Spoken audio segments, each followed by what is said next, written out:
Hey guys, welcome back to AlgoYogi. We are now doing stack series and our next problem in the list is generate parentheses. Let's go to LeetCode. Given n pairs of parentheses, write a function to generate all combinations of well-formed parentheses. So there are n number of pairs. Basically, there are n open parentheses and there are n closed parentheses, and then we need to create well-formed combinations. Well, what are well-formed combinations? Well, of course you'll be aware about the rules of basically keeping things in your parentheses.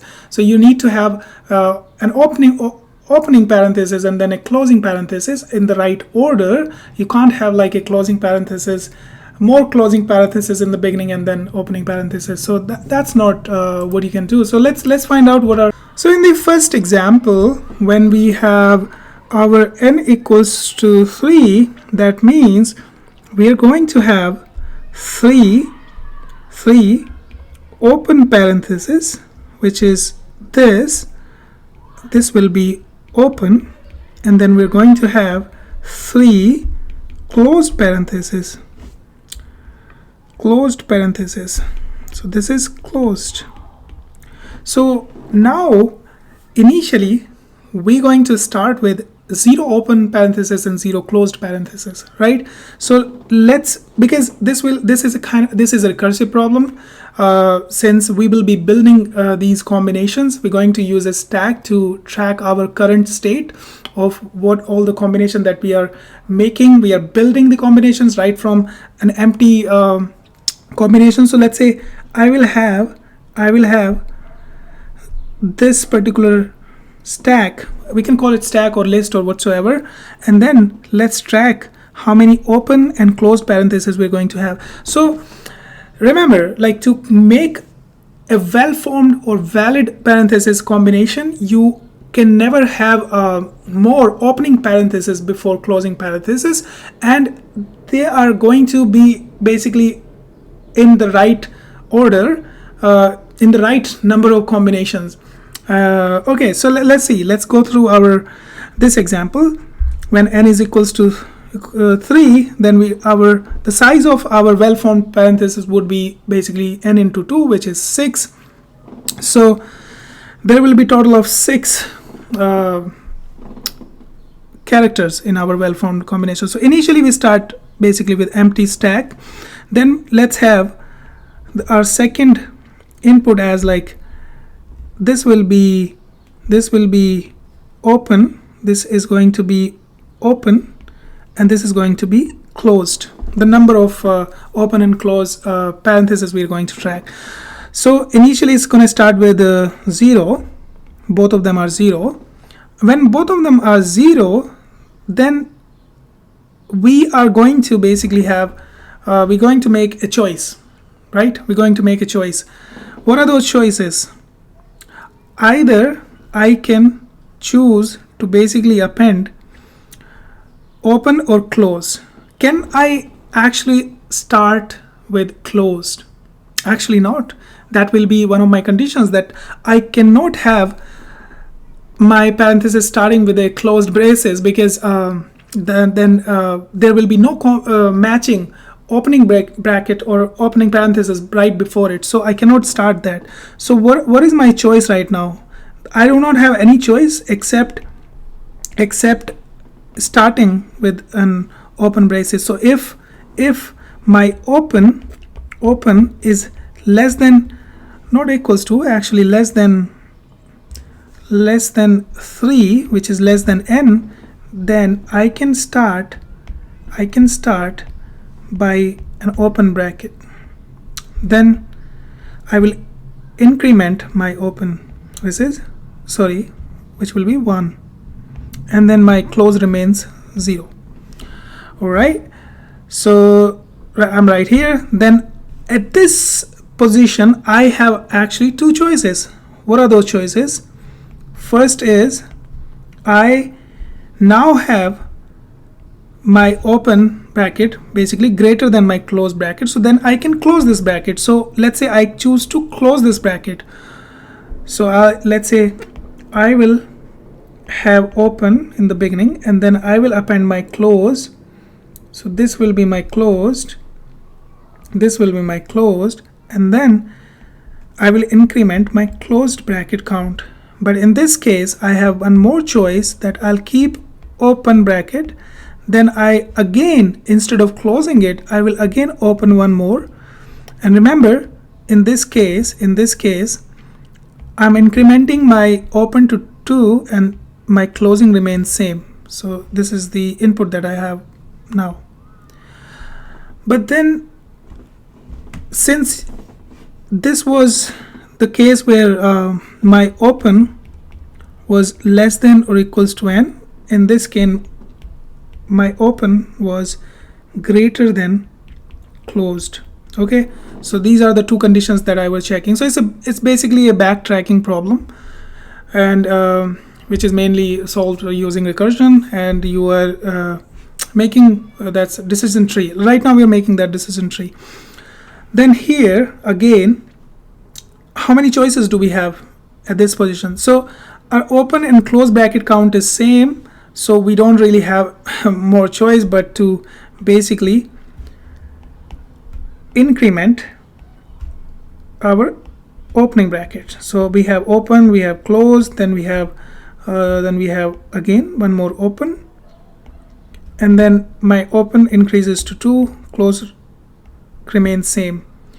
Here in this case, now I have open basically as 2 and 0 as like closed. So in this case I have two choices now. I have two choices. One is my open is still less than n, which is 3, so I can again increment one more open bracket. So I'll have open, then I have again open, then I have one more open. So I don't have any closed here, and my input will be 3 and 0. Now at this position I cannot increment any more opening brackets, right? So I cannot increment any more opening bracket. So what I'll do is I'm going to decrease the size over here so that we can actually wrap everything on the same page.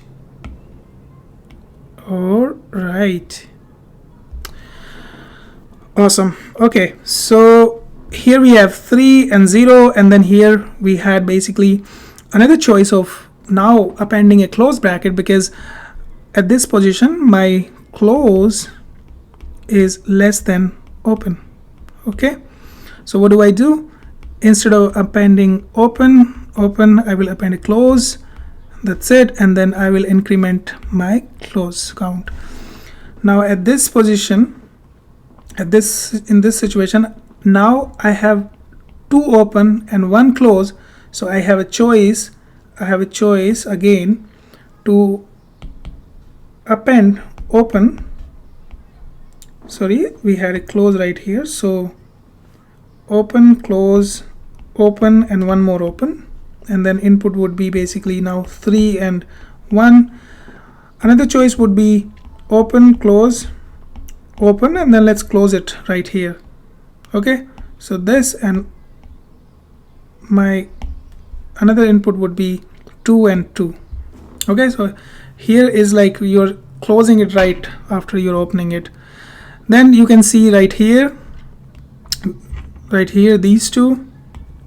Here we have 3 opening and 0 closing, so at this position we cannot open anymore, so we can only close it. So we'll basically have open, open, open, and close, and then basically 3 and 1. Then in this situation again we can only open, open, open, close, and close, because now in this position you can't actually increment after 3 because now you have reached the capacity. All right, then I think now you can see I'm not gonna complete this, but like I'll complete one of the path in the tree. So here in this situation we have completed opening bracket, so now we have only one choice of basically open, open, close, close, and then close right here, and then there will be one more where we will be closing it. close, close, and close. Okay, so now we have close. You can see this is perfectly valid because this open bracket matches with this close, this open matches with this closed, and these two make a valid, well-formed parenthesis combination. So we have this becomes a valid backtracking problem. So what do we do is, like, when we are having this stack, once it completes, we will add this to my answer, and then answer array basically, and then from here I will pop this out so that it can traverse back over right here to basically go into the another branch of this decision tree. All right, so I think in this case that would be it. It's once we write down the code, it will become really simple. So it's a simple recursive problem that will use a stack, and I think that's the reason it's under a stack category. All right, so let's have a nested function. Initially let's have a stack that will basically hold the current state of our this combination that we are building.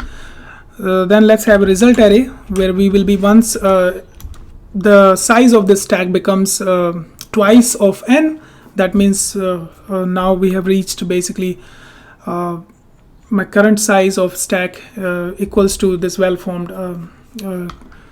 It might not be well-formed, but I think it will be well-formed. So then we will append it to my result. So let's have definition function. We can call it let's say I think backtrack.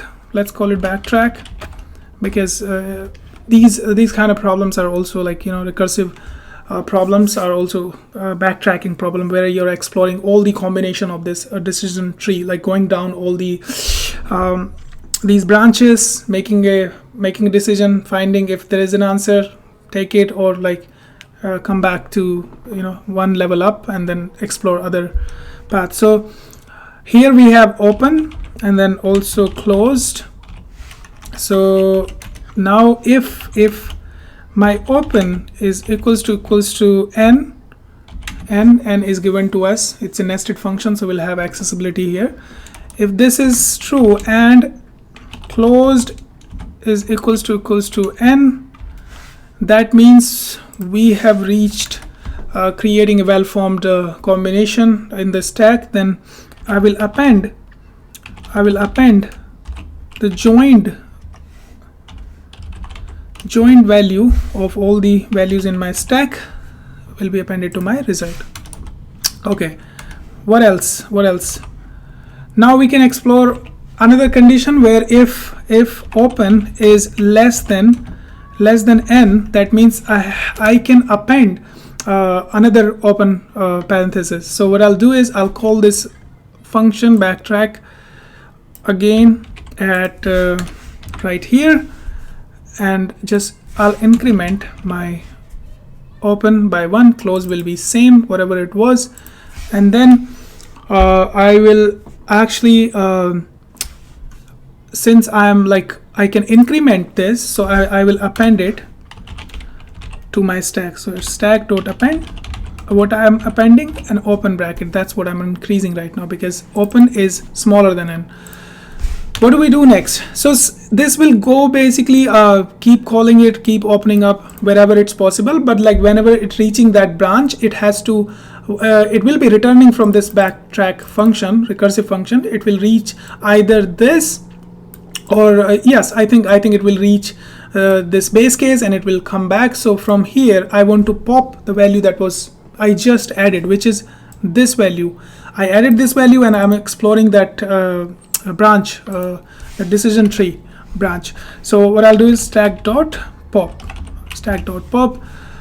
This is the condition. I will have one more thing that I can do is, now let's append closing bracket. So if open is greater than closed, then only I can append close, because you can only close a parenthesis when there is an matching opening pair in the before you have seen somewhere.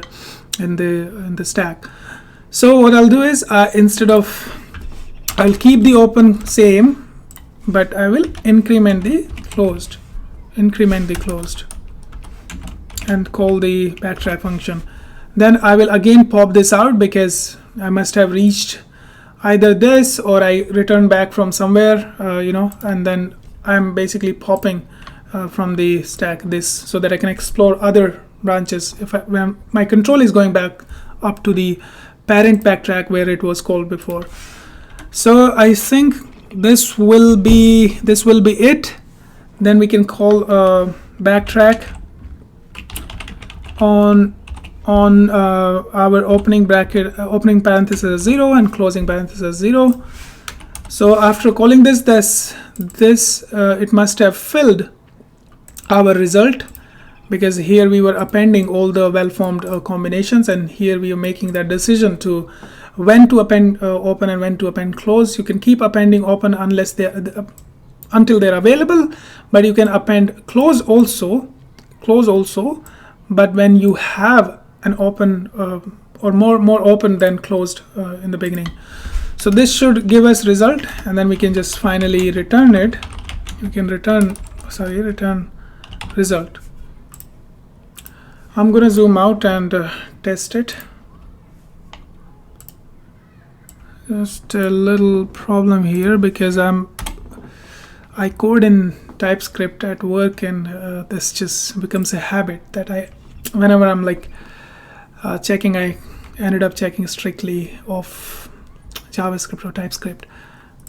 Okay, so this runs. I'm gonna submit it. All right, so let's write down the time complexity, and trust me, do not ask me how I derived this because it's a really weird time complexity. So it's 4 to the power n by under root, so square root sqrt n. So this is the time complexity. You can check it out. I don't know really. I think it comes from the fact that we can have basically these 4 decisions. Either you append open, or you close that, or you keep opening up, or you keep closing them up. So there are like 4 ways of choosing, I guess, like for n number of these opening and closing parentheses. So where n is the number of this n given to us. So I think that's why they have 4 to the power n and the square, whatever. Honestly, yeah.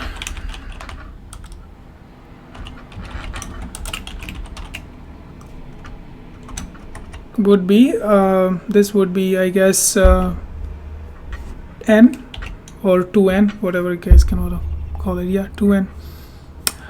All right, so let's go back to AlgoYogi, mark this solved, and see you guys later in the next problem. Until then, bye bye.